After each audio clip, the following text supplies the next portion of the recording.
Hello, I'm Tim Lawton. I wanted to give a last update on the state of Brexit before the Christmas break, although goodness knows how things may have changed further by the time we get to Christmas itself. But first of all, an apology. So as you might expect, I've received a huge number of emails on all aspects of Brexit in recent weeks. In fact, over 1,200 from constituents now, and many, many more from people far and wide, all with strong views. Now, that's no surprise, as this is a deeply divisive issue which excites strong and sometimes extreme views from many. And I'm grateful to the vast majority of people who've put forward their views clearly and respectfully, and especially those who've given their own thoughts rather than just telling me they want to give me their personal view on Brexit before simply pressing the send button on a circular email from one of the many campaign groups on both sides of the argument. Now, whatever our differences, it is important that we have a proper and respectful debate on this hugely important and historic decision. This has obviously put a lot of pressure on my office when we're still handling a great many surgery cases and other issues not to do with Brexit. Yes, whilst it may not seem like it sometimes, there is life beyond Brexit. So I'm therefore producing this circular letter and podcast in the perhaps vain hope that it will serve as a response to all the many hundreds of constituents who've written to me about Brexit in recent weeks.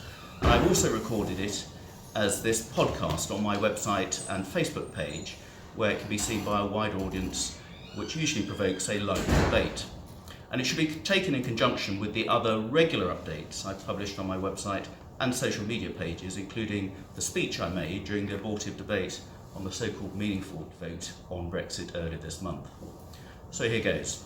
And firstly, I think just about everybody will agree that this could have been and should have been handled better, and that mistakes have been made going all the way back, frankly, to 2016, when David Cameron did a runner, leaving others to pick up the pieces of the referendum result. So that was always going to be a poisoned chalice, and despite our differences on the outcome, I certainly want to praise Theresa May on the determination and energy she has shown in trying to secure the best deal for Britain in leaving the EU. With so much riding on this for the future sustainability of the EU itself, the EU establishment was never going to make it easy for us, and we should not be surprised that this has turned out to be the case. But the deal that the Prime Minister agreed with EU leaders last month, for me, I'm afraid, just does not cut the mustard, for the reasons I explained in my recent speech in the House of Commons. And interestingly, this view is shared by the 1,200 plus constituents who've written to me urging me to vote against the deal, now by a margin of about 10-1, regardless of whether they're actually Leave or Remain supporters. And at the same time, constituents have urged me to exit Brexit, to stop the whole process altogether and remain in the EU regardless of the constitutional niceties, or just walk away from negotiations and leave the EU altogether on March the 29th without a deal, or support the Prime Minister's deal, or they'll never vote Conservative again, or reject the Prime Minister's deal, or they'll never vote Conservative again, reject or back the Prime Minister's deal, or they'll never vote again, or back a people's vote, which actually means a second referendum because they didn't like the result of the first one, or back the Prime Minister to go back and get a better deal that the majority of people would find acceptable, and will get some agreement in the House. And of course, any other permutations of the above. And above all, I know that most people just want to get on with it, whatever it is, and return to some degree of normality, with Parliament focusing on the important issues that actually affect our constituents' everyday lives. And somehow I've got to please everybody. But I share your frustration with this delay, and the confusion is compounded even more, I think, with certain people playing political games, calling for votes of no confidence in the Prime Minister or the government, or for yet another general election, as if that will make anything clearer, given the rather shambolic state of Jeremy Corbyn's so-called official loyal opposition. Now, to date, I've supported the last of those options, getting a better deal out of Europe that most people could coalesce around, that works for both the UK and the EU 27 going forward, so we all know where we stand and can plan accordingly. And it's clear that the debate on the Prime Minister's deal would have resulted in a vote heavily against it, and she could, I think, have used that to go back to the EU with clear evidence that it was impossible to get through Parliament, and that the EU needed to be helpful, more helpful, if they were genuinely interested in securing a realistic deal that worked for everyone. Now, interestingly, a number of constituents have written to me saying that whilst they voted to remain in the referendum in 2016, they've been so appalled by the way the Prime Minister and the UK have been treated by the EU in the negotiations that they now favour actually coming out. Very few people actually have written to me expressing the reverse view. Now, I think the Prime Minister was wrong, therefore, to curtail the debate last week and pull the vote. It's been rescheduled for the third week of January, but without any significant changes to the deal, it is difficult to see how the anticipated result will be any different. Now, I don't want to repeat all the arguments now for why I felt, regretfully, that a leave vote represented the best way forward for Britain back in the referendum. That view has not diminished at all from me over the last 2 years, despite the challenges which have sprung up. I believe it was right then, and it's even more right now. For me, a deal that hinges on the so-called backstop arrangement for the Northern Ireland border, whereby we continue to be subject to EU regulations, to tariff payments, the jurisdiction of the European Court, and Northern Ireland is treated as an outlier of the UK, subject to different EU rulings as Great Britain, and we would have no power to terminate that arrangement, is completely unacceptable on so many levels, and not what I and the majority of my constituents took Brexit to mean. And I think it also bodes very badly for the actual terms of the final deal on trade, immigration, security cooperation, and so on, that will only be addressed during the transition period, and then during this indefinite backstop period added on. So as things stand, I think things are looking pretty chaotic, and there's no clear consensus in Parliament, which was perhaps inevitable when the majority of MPs actually voted Remain in the referendum, in contrast to the majority of their constituencies and the country as a whole. And the situation is not helped by a completely dysfunctional Labour Party in opposition, whose primary objective seems to be to do whatever it takes to force another general election, and who have set themselves to vote against just about any option on offer before the details even became clear. And it's perhaps a shame that there's no facility in the Commons to mount a vote of no confidence in the opposition itself, whose leader did of course face an 82% vote of no confidence in him from his own backbenchers, but incredibly remains as leader of the Labour Party. Now, put simply, we cannot continue this uncertainty indefinitely. Our businesses, our investors, our farmers, our fishermen, and our people need certainty both in the UK and in the EU. We need to force the pace and take back control of the agenda.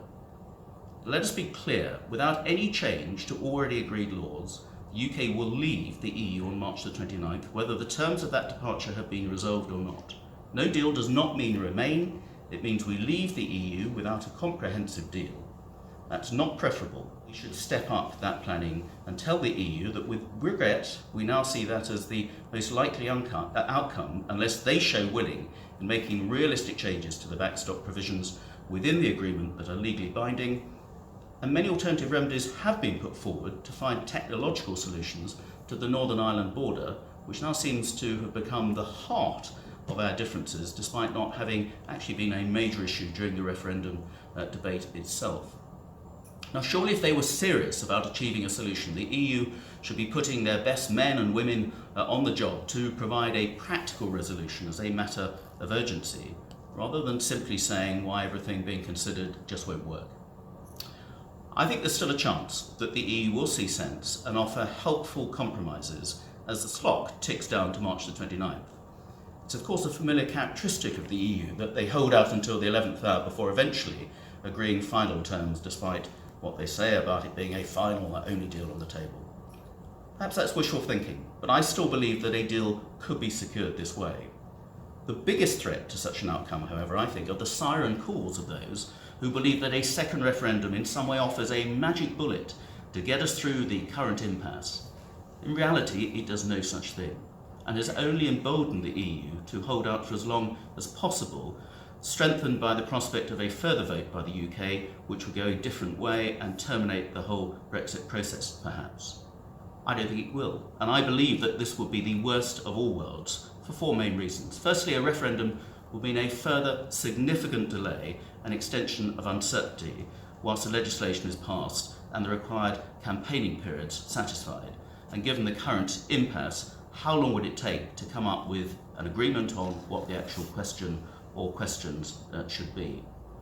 No deal or Remain, the PM's deal or no deal leave, the PM's deal or Remain, no deal leave, or the PM's deal or Remain, and so on. Should there be a turnout threshold without which does leave, carry on, etc., etc.?